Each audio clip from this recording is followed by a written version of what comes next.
all white people are racist.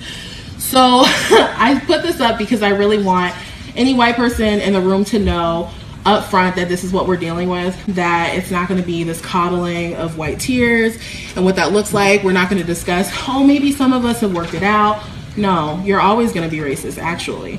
So even when you're on your path to trying to figure out how to be a better human being, because I believe that white people are born into not being human, like that actually, instead of people of color and black folks being dehumanized, that actually everyone is dehumanized off rip within white supremacy, that y'all are born into a life to not be human, and that's what y'all are taught to do, to be demons. So in this particular way, white people are all racist. So I just want y'all to know that up front. Black men are 6% of the population, right? They suffer 40% of they're 40% of the murder victims, right? So you're 6% of the population, 40% of the dead bodies from homicide are black men. But 50% of the people who are committing the homicides are black men, right? So when you get a call that someone was just shot in the parking lot, if it's a black body who got shot, and the other point is that the most homicides are intra-racial. So there's not a lot of white guys killing black guys. It's not a lot of black guys killing white guys, but more are killing white guys. But the chance that a black man was killed, if a black man is killed, the chance that he was killed by another black man is like 96%. I'm talking about murders. I'm just talking about being a dude in the street. Okay, but I'm just saying. So if you, I'm just talking about being a teenager. I'm just talking about being a teenager out and about in the street. I understand that, but I'm not talking about murder calls. Okay. I've never been involved in a murder call. I'm just talking about being a guy out and about in the streets. Okay, I'm just talking about. I'm not talking about. I've never been involved in a murder. A murder conversation. I'm not disputing that there are bad stops. Out and about. I'm not in the street. Okay, so non-murders, you can bring your murder stats. Sure. But the question is how much. I'm just talking about being in the street. But the question is how much interaction with cops would you expect, given these stats? I'm just talking about being out and about. And being again, you don't know what call came over the radio, right? If you're jogging in a black neighborhood as a black man, and the level of crime. Yeah. What time? Have you ever seen a murderer light jogging? Just like actively jogging. I'm just saying that. Has any murderer ever just been lightly skateboard. Just jogging in jogging pants? Is this a casual jog? This is a good example of a conversation that I feel is going off the rails. So, but I don't get I guess that's a good intellectual way to try to divert from the bullshit. Because I'm not actually denying your point. I totally grant you that there are bad stops, right? No question. Right, and bad stop is a stop that you wish wouldn't have happened. Okay, but the reality is that the call in response to a homicide is, when you're talking about a black victim, is 96%. I've never been a part of a homicide call. That's not. That's what I'm talking about. Okay. I'm talking about my personal experiences. I'm saying when the cops show up in a black neighborhood looking to respond to a crime,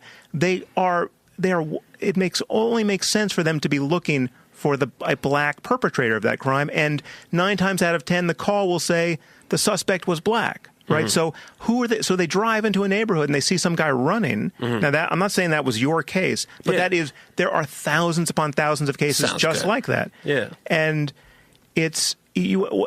So my question to you is, given that 50% of homicides are perpetrated by black men, I see why you want security, and 40% of victims are black men, what percentage of interactions with cops would you expect? It's going to be higher than 6%, which is the population of black men. And so what number would seem reasonable to you? I'm not talking the stats. Okay, but stats are the only way you can aggregate this behavior. Yeah. You can't show 6 videos and tell your personal story. Hannibal, your personal story is obviously your personal story, and you're hearing all these other possibilities, and you're saying that doesn't relate to your personal story, and you think this is all biased. Is that what you're saying? He's going into more homicides, right? And that's you're talking about general discrimination. General discrimination. Right. We talk about the stop and frisk, right, in New York. We talk about those, which is clearly racist. Yeah, and I mean, I don't think anybody argues that, right? But I'll argue that. You argue that it's not clearly racist. Well, the talking about overall profiling. I think overall, and you go into traffic stops, general traffic stops. You talk about white suburbs and black people driving through white suburbs and those type of stops. I'm talking about police behavior in those type of situations. You're bringing up, you just went to straight murder, which is, that's what I'm talking about. That's an interesting angle. That's not what I was talking about. In his defense, though, what he's saying is that these cops have to be on edge because they're consistently dealing with murders.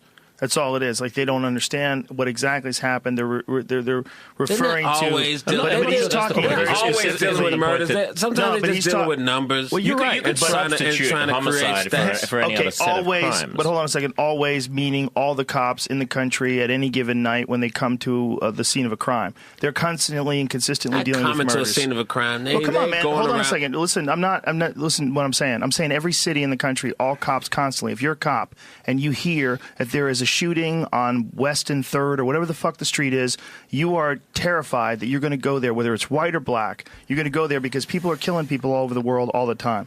If you look at the numbers of homicide in the country every night, there's got to be 20, 30 people. You could be the wrong person. You could zig when you should have zagged. You could be that cop that responds to the scene of that crime, like the North Hollywood shootout, and there's fucking people with armored vests on and they're gunning you down the street. It can happen. It has happened. It's not likely to happen. What I'm saying is it's not either or. What I'm saying is you're right.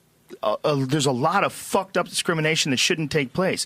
But I think that being a cop is almost impossible. And I think that these guys are required to keep their shit together in a matter of life or death when their life or death is also on the line. That's a lot to require of someone on a daily basis. Plus, what you said, it's too easy to be a cop. You're right, but they didn't know, man. Hey, man, if you're 20, you don't know what the fuck you want to do. It's not a fucking draft. You're right. Isn't that they didn't choose? Okay, but we want them. We want qualified people to choose that life. Right, but I'm telling you. So they make the qualifications better. And very make few it better people than fucking I think very few people college credit out. I agree with you 100%, but I think that very few people are actually qualified to do it. And even if they are qualified to do it, I don't think they're qualified to do it for very long. I think I have friends that are cops, and the PTSD those guys suffer is fucking incurable, man. Those guys have seen their friends get shot, they've seen people get shot, and it's happened over 10, 20-year careers. Imagine if you sent a dude to Afghanistan. Obviously, this is exaggerating because it's not war on the streets, but it is a very diluted version of war. It's a diluted version of war. It's actually not true. So if you do, I mean, it's now it's not true, but at peak crime in 1993, 94 in L.A. in the hood, right? And now we're talking the black community in Compton or South Central. The level of homicide was like 340 per 100,000, which is more than 100 times the kind of the normal level in a anywhere you would go in your life.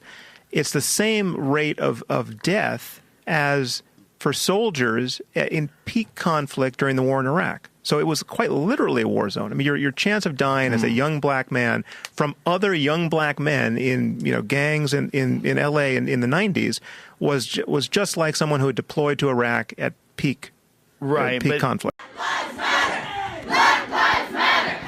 Black lives matter. Black lives matter. Black lives matter. Black lives. There's an important distinction that needs to be made right now, with everyone constantly throwing around this buzzword racism. There's a difference between implicit bias and racism. Implicit bias is an absolute necessity in narrowing down the constant barrage of sensory input we're faced with every day, so as to help us make efficient judgments on the fly. If we had to consciously think through every snap judgment that we would otherwise make subconsciously, we wouldn't get through breakfast, let alone operate a car to go to work.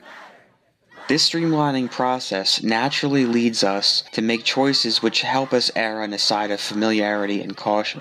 For example, when in desperation starving to death and posed with the choice between eating a mangosteen, a lesser-known fruit, and an apple, most people would choose the apple. Not because they don't trust the mangosteen, but because their direct experience has repeatedly taught them that an apple will nourish them without fail. It's a, so to speak, apple-affirmative subconscious decision-making process, and not a conscious mangosteen-negation, or hatred. Unsurprisingly, our brains evaluate groups of people similarly. In many people's minds, race and culture are synonymous, and although they're not, we're also not hard-pressed to find social events and gatherings divided on racial lines. Clubs, bars, music concerts, comedy shows, religions, sports like hockey versus basketball, etc. Some cultures are obviously prone to leading to more violence, and some are more prone to benign behaviors.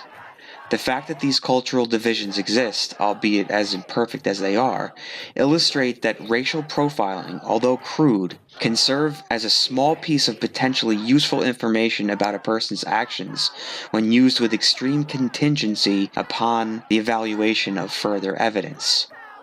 If these kinds of biases were too inaccurate to work, as many say, this cognitive process would have fallen into disrepute as an evolutionary mechanism thousands of years ago, but it didn't, and it continues to serve us well today.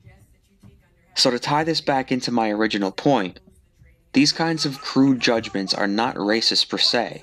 They're usually benevolent attempts to make safe, quick, and accurate judgments when there's no better evidence on hand. A loose, fallible judgment is better than no judgment at all, contrary to what platitudinous memes would tell you. It's easy to say, I don't ever judge a book by its cover, but the science says you're always making generalizations, implicit biases, based on your prior experiences. Judging a person or situation with expediency is problematic, as those who use the word racist every 5 minutes are tripping over themselves to tell you. But it is absolutely necessary, and in fact impossible not to. Like handling a gun or a knife, we have to use extreme caution, but we should never let someone tell us we're not allowed to use these tools because someone before us misused them. Yes, we should always remind ourselves of the precariousness of judging people by our past experiences or other generalities, and we can never act on that judgment alone. But it's not racist to use that judgment as part of our repertoire of inferences to the best explanation.